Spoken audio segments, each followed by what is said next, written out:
Que a graça e a paz de nosso Senhor e Salvador Jesus Cristo estejam com todos vocês, não só hoje, mas para todos sempre. Eu sou a Kellen Cristina, sou professora da Escola Bíblica Dominical e congrego na Igreja Assembleia de Deus Madureira, Campo de Turvânia, no estado de Goiás.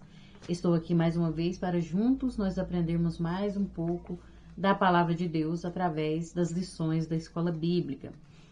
O Ministério Madureira trabalha com as revistas da editora Betel e estamos no terceiro trimestre de 2024 com um tema sobre a relevância da igreja, sua essência e missão. Reafirmando os fundamentos, a importância do compromisso com a palavra de Deus, a adoração sincera e o serviço autêntico segundo os preceitos de Jesus Cristo. Estamos aprendendo muito com essa revista, né? Glória a Deus. E hoje trarei um comentário sobre a lição de número 4, que tem por título A relevância de pertencer e ser membro de uma igreja local.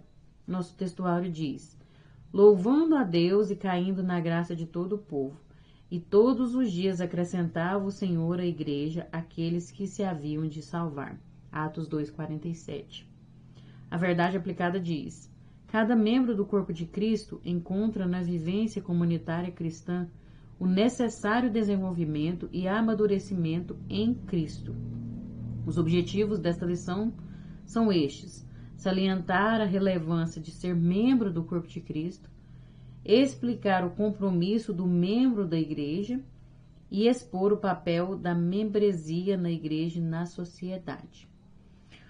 Os textos de referência se encontram ali em Efésios capítulo 2, dos versículos 19 ao 22 e 1 Pedro capítulo 2, versículo 9, que diz assim: assim que já não sois estrangeiros, nem forasteiros, mas concidadãos dos santos e da família de Deus, edificados sobre o fundamento dos apóstolos e dos profetas, de que Jesus Cristo é a principal pedra da esquina, no qual todo o edifício bem ajustado cresce para templo santo no Senhor, no qual também vós juntamente sois edificados para a morada de Deus no Espírito.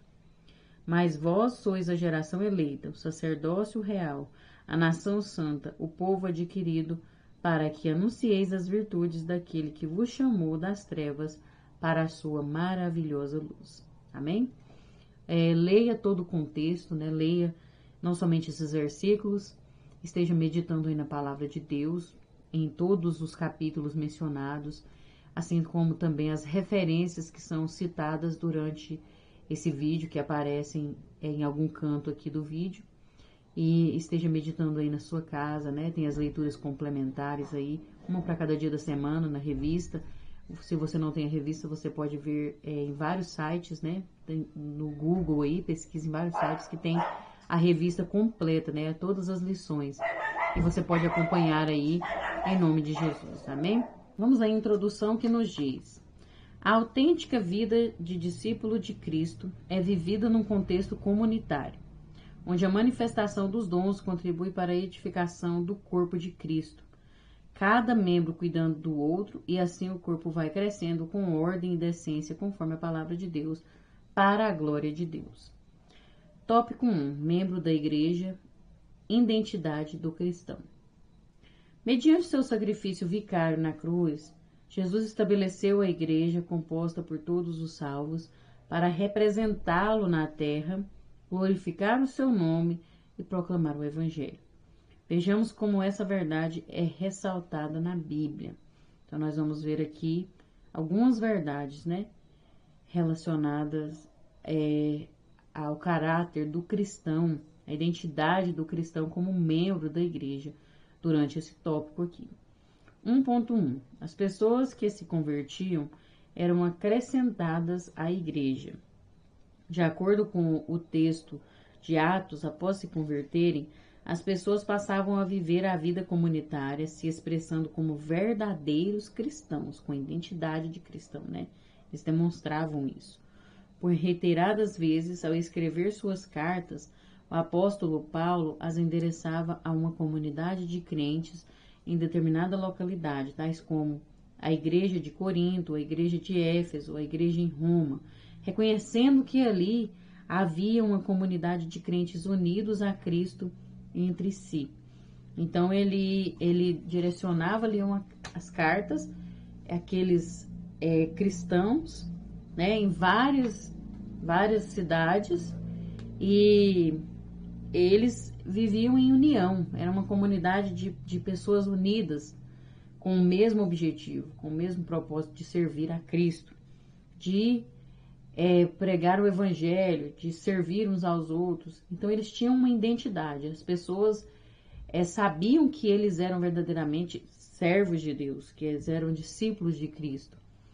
E eram várias cidades, mas era como se fosse um povo todo, né? Um povo só.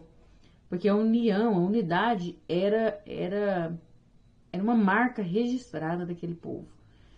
Em todas as cidades havia aquela união, havia aquele desejo de saber uns dos outros, porque a gente vê isso nas cartas, né? Que Paulo fala, me alegrei, né? Como vocês receberam os cristãos de tal cidade, fico feliz. Então a gente vê ali nas cartas como aquele povo era unido, e como eles abraçavam os que chegavam, né? Aqueles que iam complementando a obra. Então, aquelas pessoas que aceitavam a Jesus, eles eram bem recebidos como cristãos, eles eram abraçados como servos de Deus e acrescentados, né? E eles também se sentiam assim, se sentiam como parte daquele povo. Então havia aquele mútuo ali, aquela mútua unidade, né? Aquela mútua união, porque eles se sentiam unidos àquele povo, e o povo sentiam que eles faziam parte do povo de Deus. Então havia essa unidade, né? E isso faz parte do caráter, da identidade do membro da igreja, do cristão como membro da igreja, né? Isso é muito importante. Uma comunidade, a igreja é uma comunidade que reconhece o Cristo como o Senhor, de acordo com as palavras pronunciadas por Jesus. Quando da fundação da igreja, aprendemos 3 lições importantes. A igreja pertence a Jesus, onde ele diz, a minha igreja, né, sobre esta pedra que ele se referia a ele mesmo, edificarei a minha igreja. Então ele está falando, a igreja pertence a ele, é dele, não é de homem nenhum. A igreja é de Jesus, né? O segundo ponto, Jesus tem um plano para a igreja. Eu edificarei, ele disse, né? Tinha um propósito, ele tem um propósito, né? E terceiro, a igreja jamais será derrotada, porque ele disse, as portas do inferno não prevalecerão contra ela. Então isso é muito importante, porque nós que somos servos de Deus, membros da igreja, somos cristãos, precisamos ter essa convicção de que pertencemos ao Senhor Jesus, somos o povo dele, né? Somos o povo dele e que nós estamos aqui por um propósito. Somos um povo separado, uma nação separada por um propósito. Somos chamados para um propósito, tem um objetivo e nós precisamos ter isso em mente. E outra coisa também, faz parte da nossa identidade, que é não temer aquilo que vier ao nosso encontro, porque as portas do inferno não prevalecerão contra a igreja. Nós somos mais que vencedores em Cristo Jesus. E então nós vemos aqui que nós devemos abraçar as pessoas que vêm para a nossa igreja, né, que aceitam Jesus, que entram, que se tornam discípulos de Cristo, ser, como se diz, acolhedores. E também temos que sentir esse acolhimento, temos que sentir que fazemos parte dessa igreja, né? Desse povo que vai morar no céu, e lembrar dessas 3 importantes lições que aprendemos aqui com o versículo de Mateus 16, 18, né? Que faz parte da nossa identidade como cristão. Amém?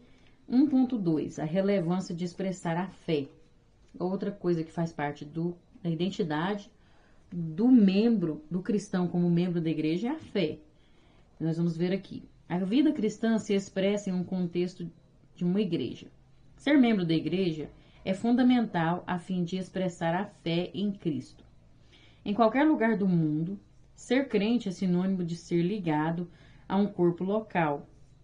Não somos ensinados que a vida cristã envolve somente crer, também envolve participar. Então nós só falamos, não, eu acredito, mas você não quer se envolver, não quer se comprometer. Não, aí tá errado, né? Você precisa se comprometer. Porque se você não se compromete, você não está exercendo a sua fé, não está colocando ela em prática. Então você precisa se envolver, participar, fazer parte, porque não tem como a gente ficar neutro. Em algum momento você vai participar de alguma forma, seja na oração, seja...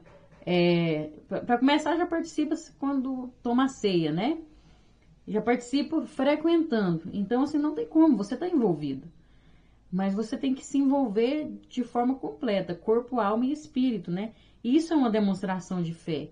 Isso é uma atuação da fé, né? Então, nós precisamos ver. E nós vemos em diversos textos do Novo Testamento que uma das características mais marcantes dos discípulos de Cristo é que eles procuravam estar juntos. E se você ler vários textos da Bíblia, você encontra isso, né? Que eles procuravam estar juntos, reunidos, em oração, né? Em comunhão uns com os outros. Então havia isso, era uma realidade. E a igreja primitiva, ela é uma referência para nós. Ela é uma igreja que verdadeiramente foi fiel ao Senhor, viveu o verdadeiro evangelho, né? Então ela é referência, nós precisamos ver esses exemplos e seguir, né? E não a base bíblica para viver a fé cristocêntrica de maneira propositalmente isolado ou fechada em si próprio. Você não pode se isolar. Não, eu vou me isolar e pronto. Não quero participar, não quero fazer parte de nada. Não tem como, né? Não existe base bíblica para isso. Jesus, ele era envolvido com os seus discípulos, ele era envolvido com as pessoas, assim, no sentido de estar ali, né, no meio. Ele ia na sinagoga, ele frequentava, ele seguia, né, o caminho dos judeus ali, mas de acordo com a vontade do Senhor, de acordo com a vontade de Deus. Sempre ele estava na dependência de Deus.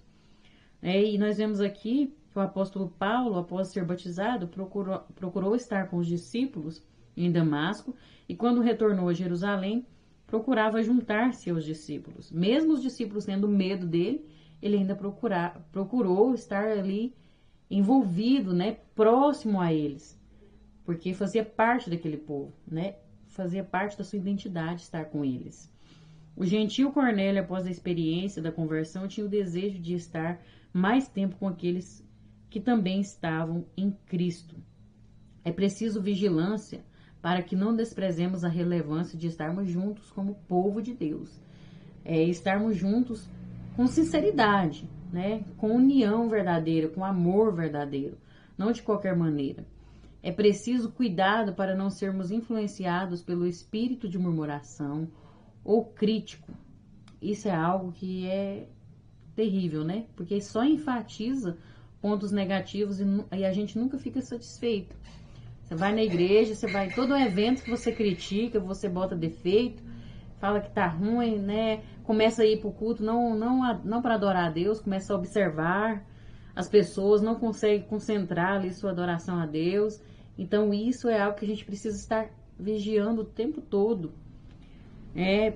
E aí a gente vai perdendo a nossa essência, nosso caráter cristão, a nossa identidade, e aí quando chegam os momentos difíceis, as lutas, não temos fé suficiente, porque a gente ficou tão focado em criticar, em murmurar, que não alimentamos a nossa fé. E então não conseguimos expressar ela, porque não alimentamos. E então, quando vem os dardos inflamados, não estamos com o escudo da fé totalmente preparado para nos proteger, né? Então, precisamos ver tudo isso. Que sejamos uma geração caracterizada por todos os que criam estavam juntos. Atos 2:44. Todos os que criam, todos que tinham fé, todos que aceitavam Jesus como Salvador, acreditavam que Ele era o seu Salvador, estavam juntos. Porque eles viviam verdadeiramente o amor de Deus. Eles viviam essa verdade, porque eles acreditavam naquilo e ao acreditar eles exerciam essa fé, né? Eles expressavam essa fé e isso resultava em união, em unidade, em amor, um amor verdadeiro, um amor sincero, não um amor da boca para fora, né? Aquele amor fingido onde na hora que tá lá todo mundo reunido parece que tem união, mas depois que vira as costas aí começa a fofoca, se um sai, tem gente que tem até medo, eu não vou embora por último, porque capaz que vai falar mal de mim. Então não é esse tipo de amor fingido, não é aparência, mas é a verdade, né? Então nós precisamos viver isso, que possamos viver em nome de Jesus e expressar a nossa fé como verdadeiros cristãos, como membros da igreja, né? Em nome de Jesus, amém? 1.3, a necessidade de comprometimento. Outra característica que faz parte da nossa identidade como cristão que é membro da igreja, comprometimento. Aí começa assim, você é crente? Perguntamos para alguém. Se a resposta for sim, segue outra pergunta fundamental. Qual é a sua igreja? Ou qual igreja você pertence? É sempre assim, né? O cristão precisa estar comprometido com um grupo específico de discípulos para ser um verdadeiro seguidor de Cristo. Você não é o corpo de Cristo isolado. Você precisa de outros para expressar essa condição. Um dedo, ele não é um corpo. Se você cortar uma mão e pegar ela e falar que é um corpo, isso é mentira. O corpo é formado por várias partes, né? Cada uma com sua importância. Então, não tem como uma pessoa ser igreja sozinha. E ele não é corpo de Cristo. Então, o corpo de Cristo é formado por várias pessoas. E isso nós devemos ter essa consciência, ter isso em nossa mente fixado. E vivermos essa verdade. Não só saber, ter consciência disso, mas procurarmos viver isso. Você precisa de outros para expressar essa condição. Juntos e não separados somos o corpo de Cristo. Existem algumas analogias de um cristão desconectado da igreja, mas antes de falar dessas analogias, nós vemos aqui o versículo 35 do capítulo 13 de João, que fala sobre o amor, porque lá vai falar que nós vamos ser identificados como discípulos de Cristo quando amamos uns aos outros. Então, quando falou aqui, juntos não separados somos o corpo de Cristo. Juntos, mas em amor. Porque se não demonstrarmos nosso amor uns pelos outros, não vamos ser reconhecidos como verdadeiros discípulos de Cristo. A palavra de Deus é bem clara, que as pessoas vão ver nós como discípulos de Cristo quando amamos uns aos outros. É fácil isso? Não é fácil. É muito difícil. Às vezes a gente pensa até que é impossível, mas é possível com o Espírito Santo em nossas vidas, porque o amor é um fruto do Espírito. Então nós precisamos da misericórdia de Deus, nós precisamos estar conectados, andando em Espírito, revestidos, alimentando a nossa alma, a nossa mente com as coisas espirituais, para que isso aconteça, negando a nós mesmos, matando o nosso eu, para que isso aconteça. E aí sim nós vamos ser o verdadeiro corpo de Cristo. Porque só estar junto ali na igreja, nas reuniões, até mesmo em todo o tempo ali, estar todos os dias ali junto, não quer dizer que nós somos o corpo de Cristo. Mas se a gente estiver junto em amor, vivendo o amor de Deus, amando uns aos outros verdadeiramente, aí sim, nós somos o corpo de Cristo, né? E isso é maravilhoso. E aí vai falar aqui de algumas analogias de um cristão desconectado da igreja. Um cristão desconectado da igreja é comparado a um jogador de futebol sem time, a um soldado sem uma tropa ou comandante. É comparado também a uma ovelha sem rebanho. E o mais incompreensível é quando ele é comparado, um cristão desconectado da igreja, é comparado de uma criança sem família. Porque um crente sem família, sem a família de Deus, é um órfão. Então, é isso que é comparado. Não tem como o cristão estar desconectado da igreja, porque a igreja é o corpo de Cristo. Não tem como a gente desconectar. A gente precisa estar em conexão, em amor, unido uns com os outros, né? E nós precisamos entender que nós, como igreja, precisamos abraçar todas as pessoas, todos os membros, porque nenhum pode ser excluído, nenhum pode ser lançado fora. Nós temos que amar uns aos outros como Cristo nos amou. Amém? Que possamos viver isso em nome de Jesus, para a glória de Deus. No tópico 2, nós vamos ver membro da igreja, estar sob a bênção. Estar sob a bênção faz parte, né, de quem é membro da igreja. Nós vamos aprender sobre isso. Diz assim: Cristo disse de forma clara e evidente que edificaria a sua igreja sobre si mesmo e nada poderia detê-la, nem mesmo as portas do inferno. Todos aqueles que fazem parte da igreja e se tornam um corpo estão debaixo dessa bênção. Quando Cristo abençoa o corpo, seus membros, de uma forma individual, também são abençoados. Esse corpo de Cristo, do qual somos parte, está destinado a ser vencedor. Olha que bênção, glória a Deus. São muitas bênçãos, né? Se a gente for falar em detalhes aqui, gasta o vídeo inteiro, o tempo de uma lição. Porque são muitas bênçãos em estar fazendo parte do corpo de Cristo, como membro da igreja, né? Aí nós vamos ver aqui no 2.1, a igreja é defendida por Cristo. É uma das bênçãos, né? Nós vamos ver. Cristo defende a igreja, porque é o seu corpo. Isso está expresso no encontro que ele teve com Saulo, quando lhe pergunta: Saulo, Saulo, por que me persegues? Por que Jesus falou, por que me persegues? Saulo estava perseguindo a igreja, mas a igreja é o corpo de Cristo, faz parte dele, né? Então, por isso que ele disse: você está me perseguindo. Por quê? Por que você está me perseguindo? Subtende-se claramente que perseguir a igreja é perseguir a Cristo, e ele a defenderá contra tudo e todos. O último ato de Cristo, quando ascendia aos céus, foi erguer as mãos e abençoar seus discípulos. A vitalidade da cabeça alcança todos os membros, ou seja, Cristo nos dá vida ao seu corpo, né? Se você arrancar a cabeça, o corpo para de funcionar, até mesmo o coração, né? Porque o cérebro é que comanda. Às vezes o coração fica por um tempo ainda, mas vai indo, ele para de funcionar. Então, Cristo é que nos dá vida como cabeça, né? Então, é importante vermos isso e entendermos a ligação que tem. Por isso que ele defende, por isso que ele protege a sua igreja, né? Cristo, constituído como cabeça da igreja, abençoa todos os membros de seu corpo. E aqui tem um exemplo da igreja de Filadélfia, uma igreja perseguida, né? Porque havia na cidade uma comunidade de judeus que perseguiam os cristãos, os próprios judeus. No final do século I e no início do século II, houve uma grande perseguição aos cristãos, né? Todavia, devido à sua fidelidade, a igreja teve a permissão de escapar da horrenda perseguição que se levantou nas províncias do Império Romano por motivo do culto ao imperador, em que os homens eram forçados a adorar o imperador de Roma.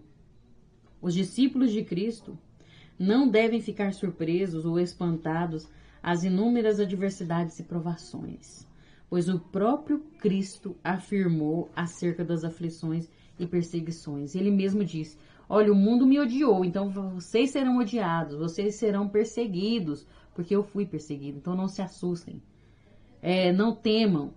E ele prometeu que estaria conosco até a consumação dos séculos, todos os dias. Ele prometeu estar cuidando de nós. E quando nós estamos em fidelidade a Deus, em comunhão com Deus, como a igreja de Filadélfia, então nós temos sucesso, nós temos vitória. Em meio às perseguições, em meio às provações, ele nos defende. Ele é o nosso advogado. E aqui diz: contudo é certo que ele está com a sua igreja, tanto para livrar na tribulação, como para livrar dela. Ele nos protege e nos defende, né? Mas nós temos que ter cuidado. Porque muitas vezes existem situações, perseguições, que nós causamos, que nós procuramos, né? Problemas. E aí, a gente pensa assim: não, mas Deus vai me livrar. Nossa, eu estou sendo perseguido, eu estou sendo misericórdia. Mas são conflitos que você mesmo causou, né? Então tem que ter sabedoria, porque aqui está falando no sentido de por amor a Cristo. Quando você é perseguido ao pregar o evangelho, ao viver a verdade do evangelho, ao estar vivendo de acordo com a vontade dele, né? Nesse sentido. Porque quando você procura problema para sua vida, quando você provoca situações no sentido de problema com alguém, conflito com alguém, né? E aí vem essas perseguições, vem essas situações, você vai sofrer as consequências. Então, isso é uma realidade, né? Aí tem que passar pelas situações. Então, a gente tem que ter sabedoria, discernimento e estar sempre de acordo com a vontade de Deus, que Ele está conosco para nos proteger, nos livrar. Em nome de Jesus, amém? No 2.2, privilégios e bênçãos de ser membro da igreja. Como membros do corpo de Cristo, mantemos comunhão com o nosso Salvador e com os demais salvos, para que tenham os membros igual cuidado uns dos outros, de maneira que, se um membro padece, todos os membros padecem com ele, e se um membro é honrado, todos os membros se regozijam com ele. Além disso, é por intermédio da salvação em Jesus que nos tornamos filhos de Deus, herdeiros de suas promessas e participantes de todas as bênçãos espirituais nos lugares celestiais em Cristo. Então, nós vemos aqui quantas bênçãos. Tem muitos privilégios e bênçãos em ser membro, em fazer parte do corpo de Cristo. Existem muitas coisas.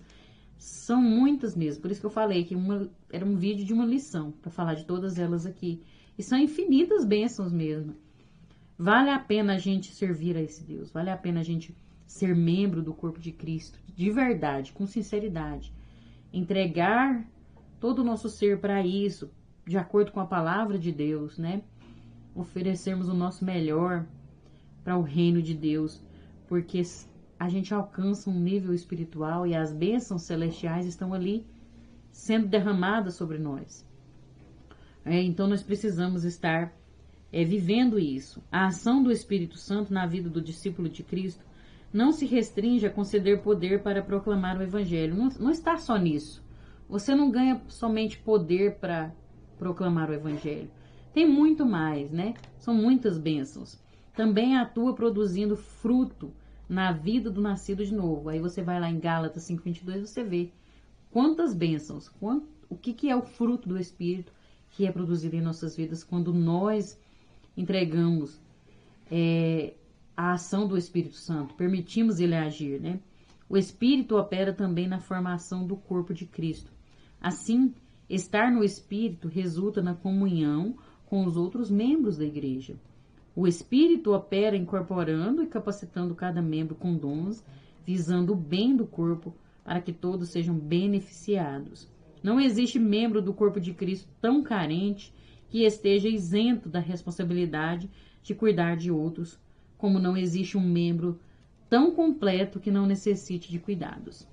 Precisamos ser interdependentes, ou seja, solidários, e não independentes, porque nós não somos independentes, né? Nós dependemos totalmente de Deus e dependemos uns dos outros como membros do corpo de Cristo.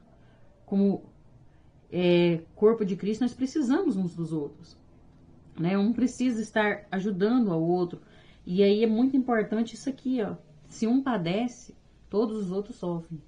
Se isso não está acontecendo, infelizmente a gente vê algumas situações que não está acontecendo, os valores estão sendo trocados, né?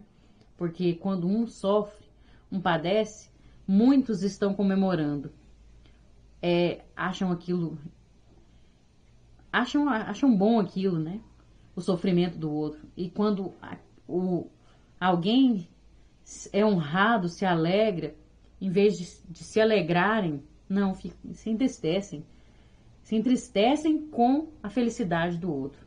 Infelizmente, isso tem acontecido, é uma realidade, pela falta de amor, né? O amor de muitos esfriando, tem acontecido isso, a iniquidade aumentando, e nós precisamos estar constantemente em oração, na presença do Senhor, na dependência de Deus, para que não entramos por esse caminho. Que possamos viver verdadeiramente essa palavra e verdadeiramente chorar com o sofrimento do outro, chorar com os que choram e se alegrar com os que se alegram, né? Nós precisamos, quando um cair, a gente orar, ô irmão, vou orar por você. Deus é contigo, você vai vencer. E quando ele se levantar, comemorar, oh, glória a Deus, que maravilha, né? Que bênção, ele conquistou vitórias, conquistou bênçãos. Então deve ser assim, para que haja comunhão, para que haja o crescimento, né? Edificação da igreja. É preciso acontecer isso. E os dons são também para isso. Os dons que o Senhor nos deu não é para nós mesmos nos vangloriarmos, para querermos aparecer nas redes sociais ou seja onde for, né?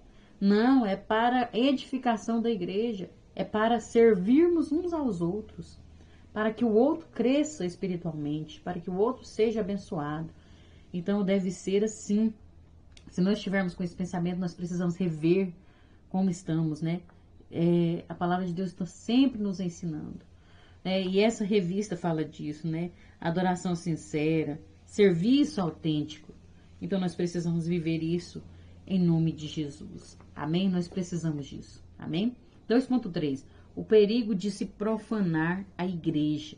Como já dissemos, a igreja não é uma instituição humana, mas o corpo espiritual de Cristo que o representa na terra. Portanto, profanar ou manchar esse corpo é ofender e desonrar o próprio Jesus. Em 1 Coríntios 5,5, o apóstolo Paulo usa o termo em comum, seja entregue a Satanás, referindo-se a alguém que cometeu um grave pecado, alguém da igreja, né? Não se arrependeu e continuava sua vida indiferente ao ocorrido. O apóstolo disse que entregaria essa pessoa ao domínio de Satanás para que a carne, isto é, as cobiças da natureza pecaminosa, fossem destruídas, a fim de que o espírito fosse salvo no dia do Senhor. Isso aqui é muito forte, né? Foi preciso fazer isso. Veja só que situação que chegou essa igreja aqui, que o apóstolo Paulo falou que poderia ser entregue a Satanás, alguém ali de dentro, né? Que desonrou o corpo de Cristo, que pecou, né? Estava em pecado e não houve arrependimento.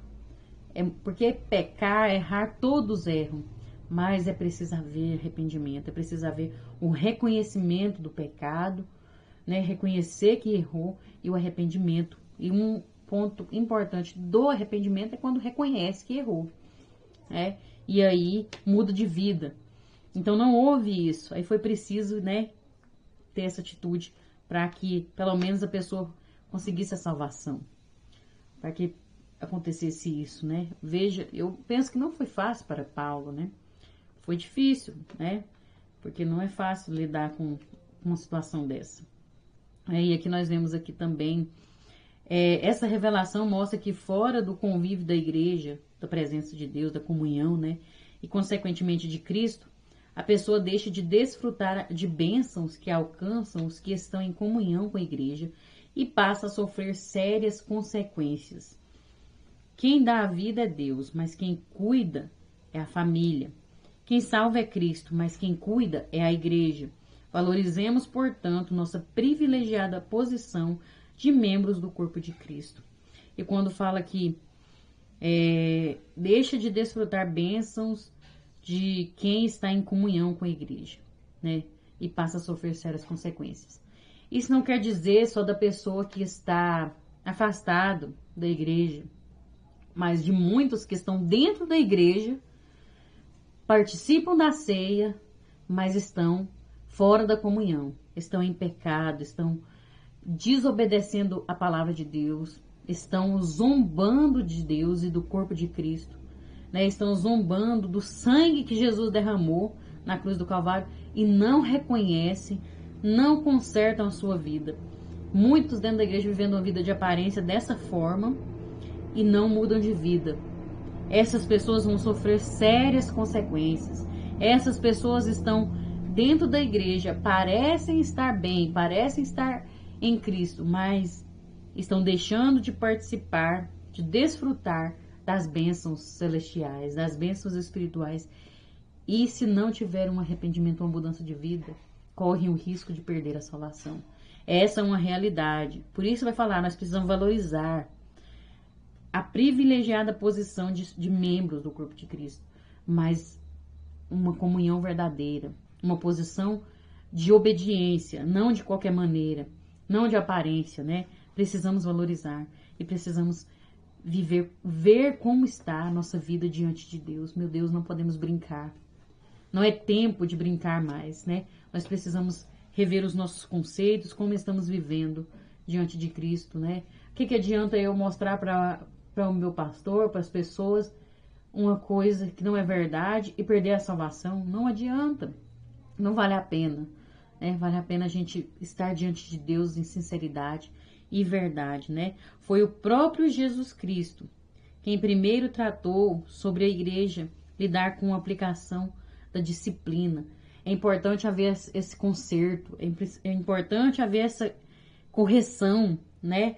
A disciplina faz parte, e essa palavra pode estar sendo uma disciplina para você aí, mas é importante, né? Jesus falou sobre isso, né? O próprio Jesus Cristo falou sobre isso. Há casos de membros da igreja que são disciplinados diretamente por Deus. Sim, existem casos, porém também é bíblica a autoridade da igreja para aplicar a disciplina. É algo que a palavra de Deus nos ensina, que devemos ajudar uns aos outros a ser disciplinados, falar, né, aconselhar, olha, tá errado, não, mas a palavra de Deus não fala assim, a gente não pode ser assim, tem que ser corrigido, precisa ser disciplinado, mas é preciso haver sabedoria, é preciso haver humildade, amor, né, justiça segundo a vontade de Deus. Infelizmente, vivemos num tempo de muito individualismo e insubordinação.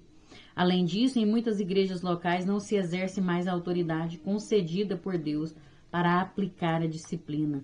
Evidentemente, devemos, como igreja, agir tendo em mente os princípios bíblicos que norteiam o uso da disciplina, evitando assim tanto a negligência, quer dizer, a falta da correção, como o abuso, o excesso, né?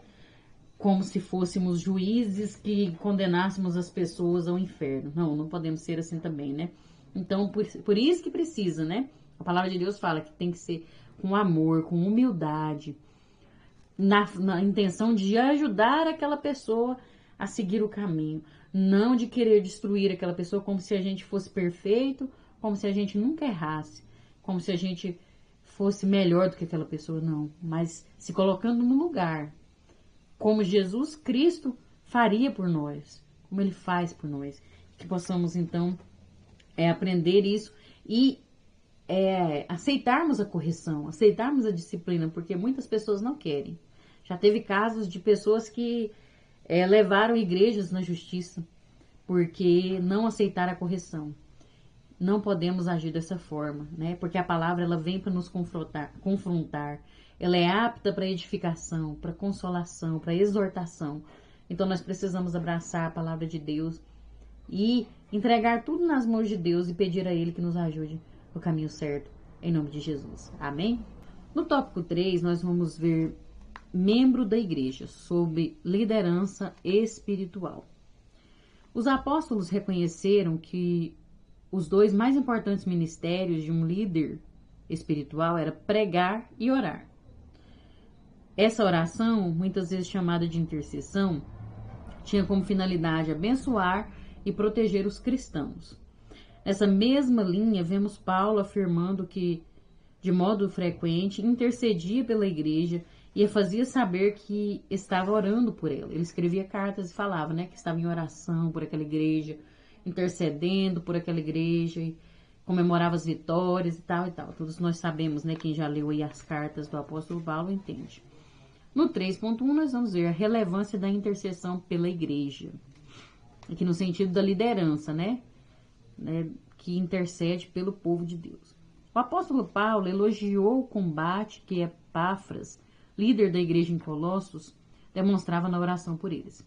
A sincera, amorosa e perseverante oração de um pastor por seu rebanho trará vitórias abundantes.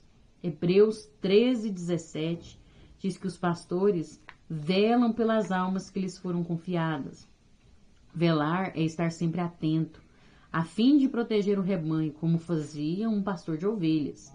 Portanto, ser membro da igreja é estar debaixo da oração da liderança espiritual da igreja, e Deus tem compromisso com essa liderança, com o trabalho que eles realizam e principalmente com as suas orações. Então é muito importante, né? Lembrarmos que temos um líder que ora por nós e os líderes lembrarem que precisam estar em constante oração pela sua igreja, pelos seus membros, né? E nós vemos em Colossenses 4:12 que Epáfras, além de sua dedicação e obediência a Cristo, era também grande homem de oração. Epáfras era um homem de fé e esperança. Não deixava de suplicar a Deus pelos crentes de Colossos, pedindo que mantivessem em pé, maduros e plenamente convencidos da verdade do Evangelho, como sendo a plena vontade revelada de Deus. Não devemos esquecer a relação entre a preocupação e a oração. É uma luta, né? Na verdade, uma luta espiritual, uma batalha. Quem não se envolve na vida dos outros, tal como os pais se preocupam pelos filhos, pouca ansiedade sentirá. Não era o caso de Epáfras e nem de Paulo. Eles viviam uma constante batalha espiritual, porque se dedicavam em amor, se dedicavam como pais que se preocupam com seus filhos. Eles se preocupavam tanto com a igreja, tanto com os seus membros, com os membros do corpo de Cristo, que travavam uma luta espiritual. Eu me lembro daquele hino, né, que fala, né, que de joelho é melhor. Aquele pastor, né, que estava triste porque a sua igreja não crescia, não desenvolvia, a sua igreja era fria, era vazia, e ele viu aquele menino ali trabalhando de joelhos e pediu para aquele menino levantar, e aquele menino, não, é de joelho é melhor. E aquilo tocou no seu coração e falou com ele, né, que ele precisava orar pela sua igreja, que ele precisava estar de joelhos em uma batalha espiritual, se revestindo e buscando revestimento em oração por seu povo, né, pelo seu rebanho ali. E então nós entendemos no contexto daquele louvor que a igreja foi renovada, que a igreja foi revigorada, porque quando há essa oração, essa preocupação, essa batalha espiritual, esse sentimento, né, esse envolvimento de preocupação verdadeira do líder pelos membros, a igreja sente isso, o povo sente isso e começa então a buscar a Deus também, né? Ver esse exemplo, porque a verdade é que a gente sabe que um exemplo vale mais do que 1000 palavras. Então, as pessoas sentem quando são amadas, quando são quando é a intercessão por elas, né? Então, eles de alguma forma querem retribuir, de alguma forma querem fazer algo, e então começam a buscar a Deus. E houve isso, né, nesse louvor que a gente, muito antigo aí, de joelho é melhor, que fala da oração, da intercessão pelo povo de Deus, né, dos líderes em favor do povo de Deus. E é muito importante acontecer isso, né? É preciso a busca incessante pela transformação, o avivamento da igreja, e nós fazermos a nossa parte, porque o pastor não pode só ficar orando e a gente não fazer nada, né? Os líderes não podem só fazer tudo sozinhos. Nós também precisamos fazer a nossa parte. Nós precisamos alimentar a nossa comunhão com Deus, viver verdadeiramente o Evangelho, né? A palavra de Deus. Amém? E no 3.2, ser membro nos faz descobrir os dons e ministério. Através do convívio com os demais irmãos em Cristo, descobrimos os dons que nos foram outorgados por Deus, os quais devem ser usados para a glória do seu excelso nome e aplicados para a edificação, exortação e consolação da igreja. Além disso, o convívio com outros cristãos, participando de suas alegrias e sofrimentos, produz conhecimento e crescimento espiritual, tanto no serviço como no ministério. Veja só que maravilhoso, né? A convivência, a comunhão faz a gente descobrir dons, faz a gente descobrir qual que é o nosso chamado, para que eu estou aqui nessa terra, o que Deus quer que eu faça. Através da comunhão, através da interação uns com os outros, né? Veja que importante, né? E aqui vai dizer, ó, quando uma parte do corpo de Cristo sofre, todas as demais também sofrem, porque os cristãos são membros uns dos outros. Quando um dos membros do corpo se alegra, todos podem se alegrar. Devem, né? Deve acontecer assim. Os cristãos não podem permanecer indiferentes ao sofrimento ou à alegria dos outros, aqueles com os quais compartilham da mesma fé. Então, você deve ser um canal de Deus para as outras vidas, para os membros do corpo de Cristo, um sendo canal de bênçãos para os outros. E se alegrar quando o outro consegue uma vitória, né? Quando você percebe que aquela pessoa tem um dom tal e você ajuda aquela pessoa, é usada por Deus a desenvolver aquele dom, aquele ministério na pessoa, né? E quando a pessoa cresce, está ali, é honrado, então você deve se alegrar, você deve ficar feliz com aquilo. Nossa, que bênção, ela está crescendo, ela está desenvolvendo, glória, aleluia. Agora tem pessoas que se entristecem, né? Com o outro, com o crescimento espiritual do outro, com o ministério do outro.